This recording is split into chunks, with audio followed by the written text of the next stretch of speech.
kemudian ada Agus Irfan, dan saya sendiri.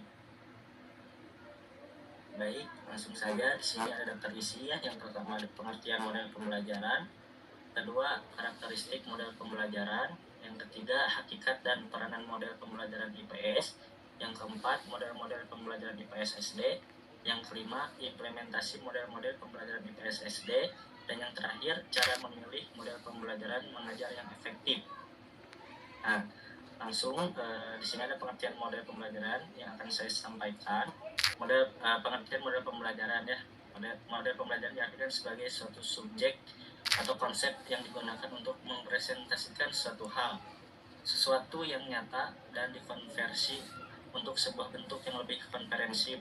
Nah, model ini dapat dipahami sebagai yang pertama suatu tipe atau desain, yang kedua suatu deskripsi atau analogi yang dipergunakan untuk membantu proses visualisasi sesuatu yang tidak dapat dengan langsung dan diamati. Kemudian yang ketiga, suatu sistem asumsi-asumsi, data-data, dan inferensi-inferensi yang dipakai untuk menggambarkan secara matematis suatu objek atau peristiwa. Yang keempat, suatu desain yang disederhanakan dari suatu sistem kerja, suatu terjemahan realitas yang disederhanakan. Yang kelima, suatu deskripsi dari suatu sistem yang mungkin atau imajiner. Dan yang terakhir, penyajian yang diperkecil agar dapat menjelaskan dan menunjukkan bentuk aslinya. Nah, di sini ada ya, menurut Alan Pritchard, definisi pembelajaran adalah the individual process of constructing understanding based on experience from a wide range of sources. Jadi, pembelajaran adalah proses individual dalam membangun pengetahuan yang berdasarkan pada pengalaman dari sumber yang luas. Nah, kemudian ada menurut Adi dalam bukunya yang berjudul Strategi Pembelajaran, budaya pembelajaran merupakan kerangka konseptual yang menggambarkan prosedur dalam mengorganisasikan pengalaman pembelajaran. Nah, langsung selanjutnya di sini ada karakteristik model pembelajaran yang akan disampaikan oleh Ibu Pipit. Saya persilahkan. Baik, terima kasih Pak Imad. Di sini saya akan membahas tentang karakteristik model pembelajaran. Di sini ada menurut Joyce and Weil 2000, model pembelajaran memiliki karakteristik sebagai berikut. Ada 5. Yang pertama yaitu sintak. Sintak merupakan langkah-langkah pembelajaran yang menunjukkan bagaimana sebuah model itu dilaksanakan. Sintak juga memiliki sifat yang khas untuk setiap model pembelajaran. Artinya, sintak antara satu model dengan model yang lainnya memiliki perbedaan. Nah, sintak juga memiliki ciri yang khas berbeda dari setiap model pembelajaran yang lainnya, yaitu sintak merupakan sebuah model pembelajaran yang menunjukkan urutan dan tahapan-tahapan pembelajaran langkah demi langkah menurut Indrawati 2011. Kemudian yang kedua, sistem sosial. Sistem sosial merupakan aturan atau norma yang mengatur interaksi antara siswa dengan guru, antara siswa dengan siswa. Secara garis besar, sistem sosial sebuah model pembelajaran itu dibedakan menjadi 3 kategori. Yang pertama, interaksi berpusat pada guru.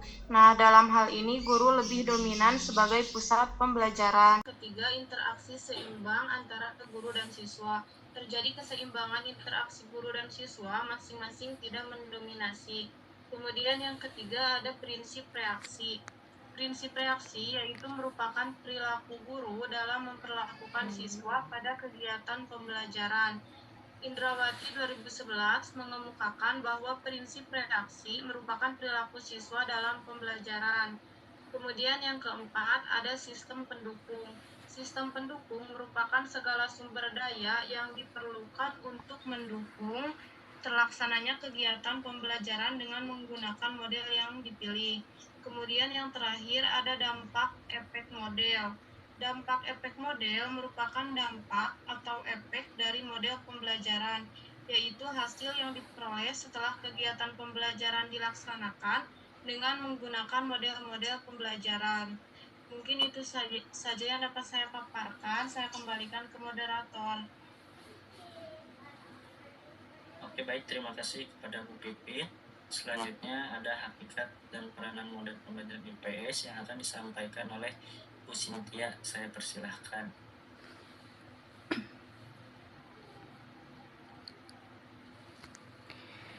Baik, di sini ada hakikat dan peranan model pembelajaran IPS.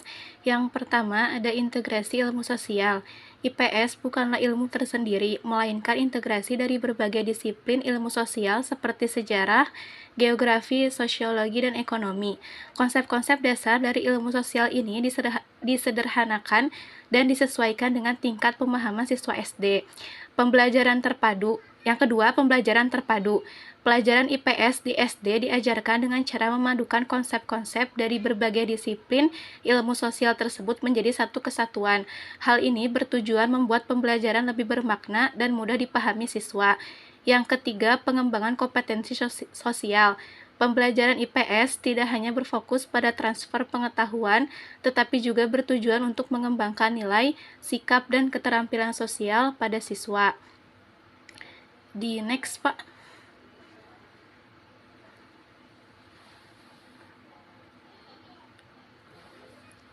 Nah, lalu di sini ada peranan model pembelajaran IPS. Model pembelajaran berperan penting dalam mencapai hakikat pembelajaran IPS di SD. Model yang tepat dapat membuat proses belajar mengajar menjadi lebih efektif dan menyenangkan. Nah, lalu di sini ada peranan model pembelajaran IPS. Model pembelajaran berperan penting dalam mencapai hakikat pembelajaran IPS di SD. Model yang tepat dapat membuat proses belajar mengajar menjadi lebih efektif dan menyenangkan. Berikut beberapa peran model pembelajaran IPS SD. Yang pertama, menyederhanakan konsep. Model pembelajaran IPS yang tepat dapat membantu siswa memahami konsep yang kompleks dengan cara yang lebih mudah dan menarik. Hal ini dapat dilakukan dengan menggunakan berbagai metode seperti simulasi, pembelajaran berbasis proyek, dan pembelajaran kooperatif. Yang kedua, menumbuhkan minat belajar. Model pembelajaran IPS yang menarik dan menyenangkan dapat menumbuhkan minat belajar siswa. Hal ini dapat dilakukan dengan menggunakan berbagai metode seperti permainan edukatif, pembelajaran berbasis teknologi, dan belajar di luar kelas. Yang ketiga, mengembangkan keterampilan. Mengembangkan keterampilan seperti keterampilan berpikir kritis, keterampilan komunikasi, keterampilan kolaborasi, dan keterampilan kreativitas. Yang terakhir, menanamkan nilai dan sikap. Menanamkan nilai dan sikap yang tepat dapat membantu siswa menanamkan nilai-nilai dan sikap yang positif seperti nilai-nilai kemanusiaan, nilai-nilai kebangsaan, nilai-nilai demokrasi, dan nilai-nilai religius. Sekian, saya kembalikan ke moderator. Baik, terima kasih kepada Bu Cynthia. Selanjutnya yang akan disampaikan oleh Bu Selvi. Saya persilahkan. Oke, baik. Di sini ada beberapa contoh model pembelajaran IPS yang sesuai untuk jenjang sekolah dasar. Yang pertama yaitu model kooperatif. Model kooperatif ini menekankan kerjasama siswa dalam kelompok.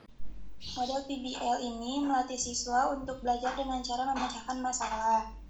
Guru memberikan permasalahan sosial yang relevan dengan materi IPS.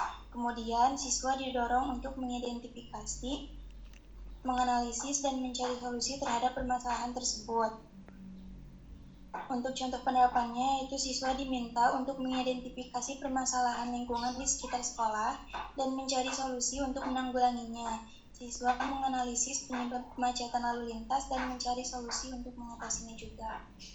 Lalu yang ketiga di sini ada model discovery learning.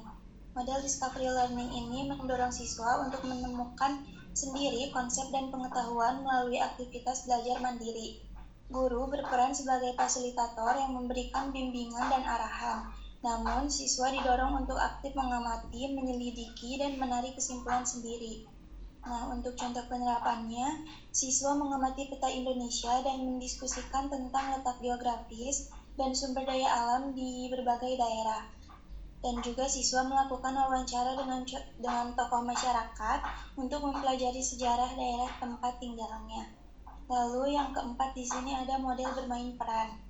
Nah, model bermain peran ini cocok untuk materi IPS yang berhubungan dengan sejarah atau kehidupan masyarakat. Siswa memerankan tokoh-tokoh sejarah atau warga masyarakat untuk memahami situasi dan kondisi pada masa lampau atau dalam kehidupan bermasyarakat. Contoh penerapannya yaitu siswa bermain peran sebagai pedagang dan pembeli pada masa lampau untuk memahami sistem barter. Siswa juga bermain peran sebagai pahlawan nasional untuk menceritakan perjuangan kemerdekaan Indonesia. Nah, lalu yang terakhir atau yang kelima yaitu model Student Centered Learning atau SEL. Model SEL ini menempatkan siswa sebagai pusat pembelajaran. Guru berperan sebagai fasilitator yang membantu siswa untuk aktif mencari dan mengolah informasi.